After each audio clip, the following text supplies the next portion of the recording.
Welcome to Metro Talk. I'm Kent Shuffle. Thanks for being with us. Pat Gowan, one of the editors with the Post-Dispatch, is here. Welcome, Pat. Hi, Kent. And Jim Schrader, the publisher of the Telegraph, is alongside as well. Welcome, Jim. Hi, guys. Jim, a measure sponsored by Senator Bill Hain of Alton would allow drug-related homicides to be prosecuted in Illinois, even if those drugs were sold outside of the state of Illinois. Should Hain's proposal be approved? Absolutely. The most well-intentioned laws, sometimes when they go through that sausage grinder called the legislators comes out with a loophole here or there, and I think this was one of them. The first case of its kind to be tried in Madison County, local individual who, depending on who you believe, either provided or had available cocaine to his female friend who took it and died. And they were going to try him for a drug-related homicide, the first in Madison County. And basically had to dismiss the case because the drugs were, by all admissions and indications, were acquired in Missouri, and that was a loophole that had been left open in the law. That if they were acquired out of state, they couldn't. The drug-induced homicide charge was not something that could be tried in the state of Illinois, and they had to dismiss the case. Senator Bill Hain, who was a former Madison County prosecutor, jumped on it quickly in these waning days of this session, and jumped on it and said, well, I'll close that loophole and I'll close it right now, and it will pass and should have passed and should have been a part of the initial law. I think it's a great loophole. It shouldn't matter where the drugs came from. I don't care if you got them a drug shipment and hauled them home from Florida. If the drugs are taken here and they die in the state of Illinois, the potential charge of a drug-induced homicide for the ones that provided the drugs or made them available should be faced. So I think it's a great law. Pat, Senator Hain is sponsoring legislation that says if you bought drugs outside of Illinois and there's a homicide involved, you can still be tried. Is it a good approach? Should we see that approved? The other side of it, the people are complaining about it, make a point that, and this is more involving Chicago than here, because Chicago tends to get imported medical cases, say from Indiana, for example, and the complaint was, well, if I give you an overdose of drugs in Indiana and then you're in bad medical shape and you're taken to a hospital in Chicago to die, then the expectation is that Illinois is going to prosecute a case that otherwise was completely contained in Indiana. Now, pretty much our medical cases go from Illinois to Missouri, not Missouri to Illinois, so that part of it probably doesn't matter a whole lot. But where the crime occurred does matter a lot if you're not careful about the way you word the law in the prosecution. If Jim shoots me in Missouri and I come into Illinois, or he shoots me in Missouri in one end of the bridge and dumps my body in Illinois on the other, or I'm still alive and I die in Illinois, pick a scenario like that. He can be prosecuted for murder in Missouri. He can also be prosecuted for murder in Illinois because there are elements of crime in both places. That was not true in this law. In the case of shooting somebody, you can see why it's necessary to have that rule about where the elements are. Let's say that I'm found dead in Illinois and nobody knows where I was shot. You can't build a defense on nobody knows exactly where the shooting occurred, therefore you cannot prosecute me. As long as an element of the crime in a jurisdiction, it should be a crime to leave your telephone on while you're dead. Who was that ringing? I'll find out later. Anyway, so all this does is this pretty much aligns the crime of drug-induced homicide, giving you an illicit drug with which you die. It pretty much allows that crime to be prosecuted in line with other felonies, especially other felonies that have personal harm to the individual. This thing passed the Senate 50-0. I expect it'll sail through the House. Likewise, I expect Pat Quinn will sign it. Jim, lawmakers in Illinois have cut health care funding for the poor as a way to rein in Medicaid costs. Did they make the right move? The answer we would all like to make is, of course not. To make cuts that hurt the least of us the ones that can least afford any type of alternatives is not the place to make the cuts. As we've discussed so many times on this program, if not there, then where? We're in a multi-billion-dollar budget hole, and everything has to be cut. You have politicians that are trying to say, well, we're going to cut it out of this part over here, but we're not going to cut it out of this part over here. You have their counterparts elsewhere in the Senate or the House saying, oh no, you can't cut that one, you got to cut this one. And oh no, you can't cut that one because a whole nother group is saying, wait a minute, you can't cut either of those. I want you. It has to be cut somewhere. The cutting funding to Medicaid spending not only hurts the receivers, the people that can't afford health care any other way, as a supplement, but it also hurts the providers, it hurts the doctors, it hurts the hospitals because their reimbursement, which barely covers costs in many cases, and in most cases does not even cover the costs, are going to be impacted by that as well. So it's not just the receivers of the services that are being cut here in that $1.5 billion cut, I think it was the final number, Pat? 1.6. It's being cut from the people from the ranks of those that now receive Medicaid. It's going to be cut from pharmacists that provide drugs under Medicaid. It's going to be cut from doctors that provide services. It's going to be cut from hospitals. It's going to be cut from the full ranks. None of those seems fair to people that are deserving of this Medicaid. But if not there, where? We cut it somewhere else, and you're going to have another group saying, but wait a minute, that hurts this group over here, or that hurts this group, or that group, or this group. To get our hands around this as a state is going to continue to take increase in revenues and a cut in spending, and it's going to be very difficult to spare someone's ox from being gored, and I think Medicaid probably is one that most people can understand what that is when you're talking about making cuts, and they're saying, ouch, I don't know what we're going to do about this, but I don't know where else you're going to cut. Pat, did the state make the right move in cutting the Medicaid funding, the Medicaid system? Well, it depends on how you define right, but at a time when whole households are losing their income to layoffs and job losses and retrenchments, the state of Illinois has decided it's going to have to do all right with 10% less than it did. And it is a hardship on some people, but most people's homes could probably operate on 90% of what they had instead of 100%. There are many critics who say Illinois is overfunded Medicaid that has created greater expectations and services than were probably necessary. One of the cuts is you can only get eyeglasses every other year instead of, I guess, pretty much on demand.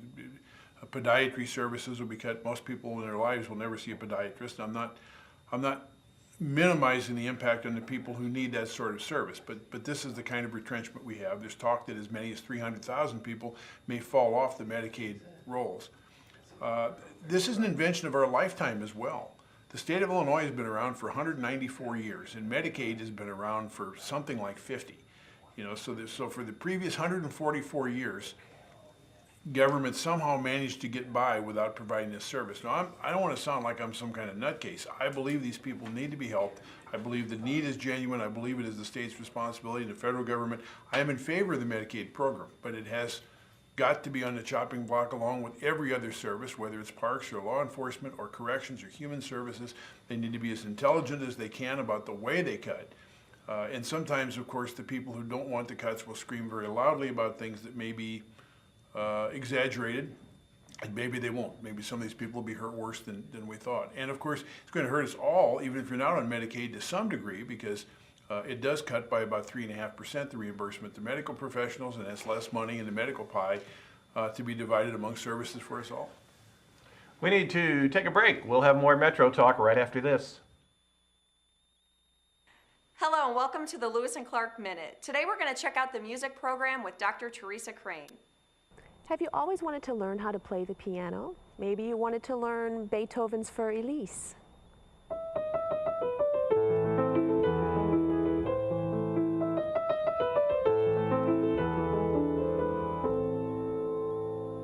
Or maybe you like a more popular style like Jim Brickman.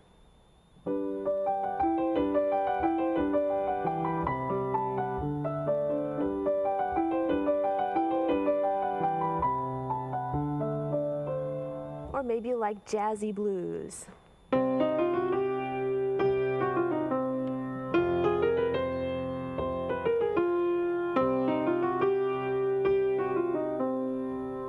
You can learn all this and more right here at Lewis and Clark Community College. This has been your Lewis and Clark Minute.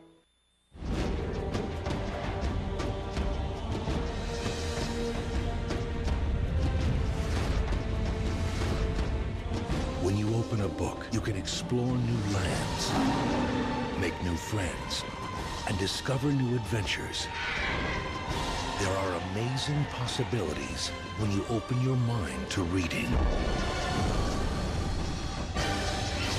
Explore new worlds. Read. 60-inch screen, high definition. Football season is coming up. You can watch it right here. What do you think? I'll take it. Huh? Yeah, that's what I'm talking about.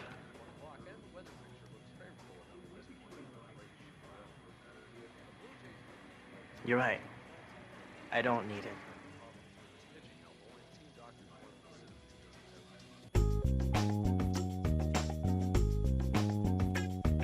You're watching Metro Talk. I'm Kent Scheffel. Jim Schrader and Pat Gowan are here. Pat, an anti-bullying measure has been defeated in the Illinois Senate. Opponents of the measure said it was a front for a gay agenda. Was the Senate correct in voting down the bill? Well, that's interesting. The Senate vote was 29-12, with 12 abstaining, which is kind of a high number, and it needed 30 votes to pass and didn't. And it may come back before the session ends on the 31st yet. It did not contain any language about sexual orientation. It didn't require that people be taught that it's not nice to bully gay people. It is essentially a law that would have required a more strict construction of the warning against bullying, that would have had schools provide a stronger sense of what it means to be a bully, trying to educate people on what they might not recognize as behavior that could be considered bullying, about what the consequences of bullying would be. But Sir Kyle McCarter from Lebanon was among the loud voices saying, no, this is the gay camel getting its nose in the tent towards something that many people find to be morally abhorrent, and we don't want to go there. I think the question in my mind is, how much good was it going to do? Kids of a certain age, it seems to me, are going to bully. They ought to be made aware of the consequences, but they ought to be made aware of the consequences at home. It shouldn't fall just to the school. I was bullied as a kid. I don't think I bullied anybody, but I'm not sure that I didn't. I'm not sure sometimes when you have an immature mind, the behavior you think may just be teasing might be bullying to somebody else. I certainly never beat anybody up or anything like that, nor would anybody beat me up. It was an advantage of being a big kid when somebody was bullying you, and I was sometimes bigger than the bully, so I could just kind of slough that off. But I hate to see a segment of the political spectrum putting things through this kind of filter, real or imagined. I think if it does some good to stop bullying of people, whether they are gay or little or ugly or bald or fat or any of those things, many of which I am, not gay, but the rest, I think anything that fights bullying is a good thing. I have my doubts about how effective it would be anyway, and I kind of hate to see motives assigned where they may not exist. Well, any legislation you can see, you don't know how effective it's going to be, especially when you're trying to control behavior. Some will say natural behavior of kids growing up, that one is going to be dominant over the other. But I don't know how it ended up being seen through the prism of a gay agenda. I don't understand how those two dots got connected there, especially from a state that just legalized civil unions this year. I don't know how all of a sudden an anti-bullying measure, as effective or ineffective as it may have been, with all of the national talk that has gone on recently, the Megan Myers situation in St. Louis, where a young lady ultimately committed suicide over bullying. We've heard of others, and of people that either are bullied and end up taking their own lives, or they take drugs, or they fall into drugs and alcohol, or the other extreme, they lose all sensibilities and they find guns, or they find some way to retaliate. As Pat says, when you're kids, what is bullying when you come right down to, if a kid comes up and says, no, I'm going to bat first, and he thinks he wants to bat first because he's a better batter, or he thinks that you're not as good a hitter. Is that bullying? Sure it is. But it's not the same type of bullying as waiting for a kid to step off of the school lot at night and then pummeling him into a heap and taking his lunch money.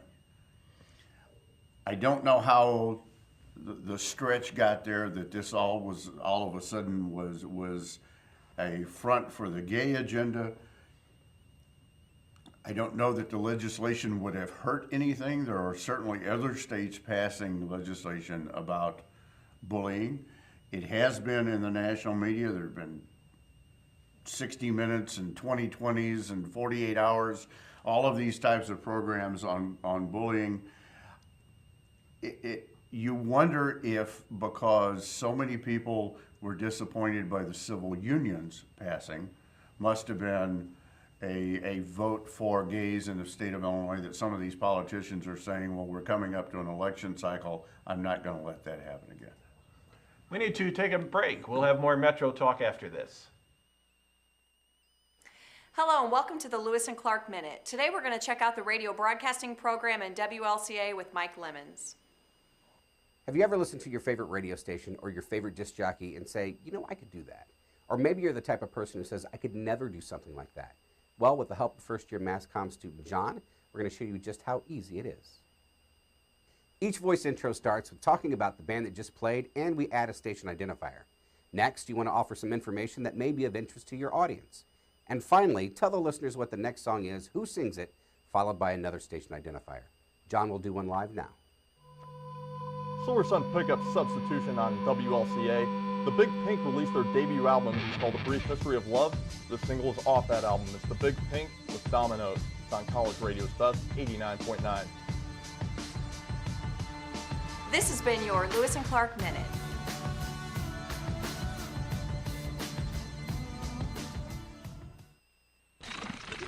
What's that? I don't know. Something I kind of made.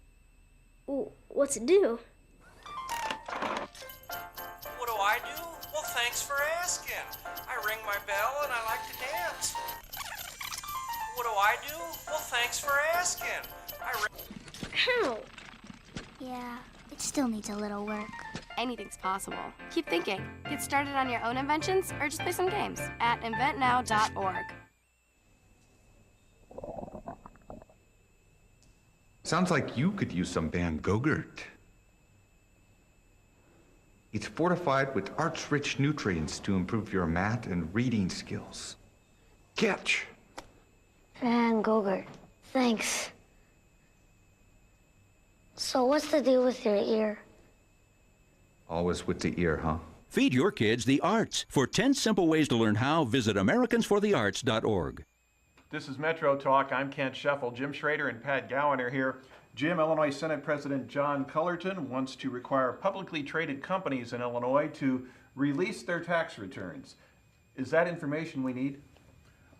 Well, most publicly traded companies, certainly of any size, publish annual reports that spell out pretty closely their finances. It doesn't say exactly how many dollars in taxes they paid, but usually it's reported in the term EBITDA, which is earnings before interest, taxes, depreciation, and amortization.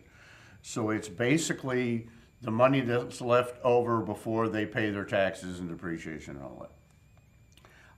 I don't know exactly what it accomplishes other than try to shine a spotlight on the us versus them mentality that the rank and file Joe Sixpack pays in all of the taxes, and we all know that all of these corporations get off tax free, which is what we hear about all of the time, but nobody really has some straightforward show and tell proof on that many times. I could make the point that if you're going to make a segment of the businesses more transparent, it's the privately held companies that you'd want to see the tax implications on. Certainly, publicly held companies impact more people because they're usually stockholders, they're usually larger companies, a lot more people impacted. But if you want people that can hide taxes and hide tax liability, certainly probably private businesses are just as guilty of that as public. What it ultimately changes is nothing. What if it comes down to that, Acme Inc., based in Springfield, Illinois, paid $63 in taxes for the year? As long as they aren't hiding income or doing something other than to skirt the tax laws, if they are living within the tax code as it stands, what does it matter? If they are filing their taxes correctly, if they are reporting their income as accurately, reporting their expenses accurately, then it shouldn't matter. Or we close the loopholes on the tax laws. Pat, should public companies in Illinois be required to release their tax returns? Senate President Cullerton says they should. Well, I think it's really about CME Corporation and Sears both got major tax breaks by threatening to leave Illinois. And I think maybe what Cullerton wants is more transparency on, okay, what if you did leave Illinois? What would be the consequences? Illinois raised personal income taxes, also raised corporate income taxes effective at the beginning of last year. A lot of businesses complained about that. That has become a rallying call for Republicans who say it's made a bad business climate in Illinois and we desperately need to keep these businesses here. State says roughly 2/3 of corporations in Illinois pay no corporate income tax because of the way it's structured. But without numbers, we don't know which they are. Is it Sears? Is it CME? We're complaining about the tax climate's going to drive us out. Wouldn't it be interesting if it could be shown that they weren't, and I have no idea if they are or not, but what if they aren't paying any corporate income tax at all and they're complaining, well, your tax environment's driving us out, we need taxpayer-paid incentives, which, by the way, they got, in order to stay in Illinois. I think the idea is to create more transparency. I think it's probably a partisan move to, on some extent, for Cullerton, a Democrat, to attempt to hold Republican complainers about this more accountable for what the real stakes are when we talk about driving corporations out of the state. Well, then possibly they should say to somebody that comes rattling their sabers saying, well, I'm going to move out if the laws that you enact impact me, then you say, whatever, we've got to have the revenue. I mean, that's kind of what it comes down to. If you're going to make rules that supposedly apply to everybody, then you must stick by those rules. You can't say, well, we'd hate to really lose Pat, but you other two guys, you'll make it up, but we'll give Pat a break and a pat on the shoulder and keep him around, and the other two guys can pick up the freight. I think that's where the mistake came about in the case specifically of Sears, especially when, and we've talked about this on this program, no store closings, of all of the list of Sears announced store closings prior to them getting millions of dollars in tax incentives, there was one store, one small Sears hardware store that was going to be closed. They got their tax incentives, and within a month, they announced 6 stores, major stores, one of which in Alton, at Alton Square, in the state of Illinois, closing. after they got the deal. In my mind, that wouldn't have changed that with the Cullerton decision, because they're either going to stand up and say Sears has to live by the same rules as everybody else, or no, they're not. Well, the banking crisis gave us the term too big to fail. Everybody pretty much understands what that means now. These are in a category that consider themselves, if they're not considered by our state leaders, too big to lose. And it seems like this is a litmus test about whether they really are. Jim, a bill is on its way to Governor Quinn's desk that would allow people to leave the scene of a minor accident. Is that okay? Should people be allowed to move on after a minor accident?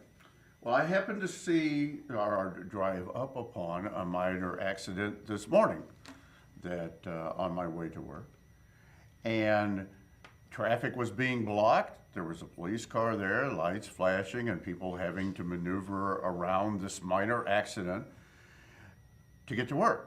Now, there was within a couple of 100 yards of where this accident was tying up part of the road, both of these cars, which didn't appear to have any damage to the occupants or the drivers, appeared to be all property damage, could have pulled off, not impeded one lane or two lanes of traffic. They could have been off the side of the road. No harm, no foul. To me, I've always heard that if there was property damage, there was going to be a policeman involved, especially if it's a case of he said, she said, or he said. I'm not just going to exchange my license and insurance information with somebody and let them go on their merry way. But in that particular case, since nobody was hurt, I didn't see anything wrong with pulling off to the side. Leaving the scene completely would bother me just as a driver, because then you're going to get back into, oh no, that's not what happened, this is what happened. And usually if somebody is pretty close to the scene, especially if there's an officer involved, they can pretty well figure out what happened. Pat, would it make sense to allow people to leave the scene of minor accidents? The bill doesn't let you leave altogether. It simply allows you to relocate it. And I think, again, it's for people like in our age group who are always taught once there's a collision, you stay right there, whether there are injuries or not, whether the car is drivable or not. And now what the law would say is if the car is drivable and nobody's hurt, you can move off to the side until you get the thing investigated. That's going to do it for this round of Metro Talk. Thanks for being with us. I'm Kent Scheffel. Jim Schrader, the publisher of the Telegraph, has been here, along with Pat Gowan, one of the editors with the Post-Dispatch. We'll see you next time.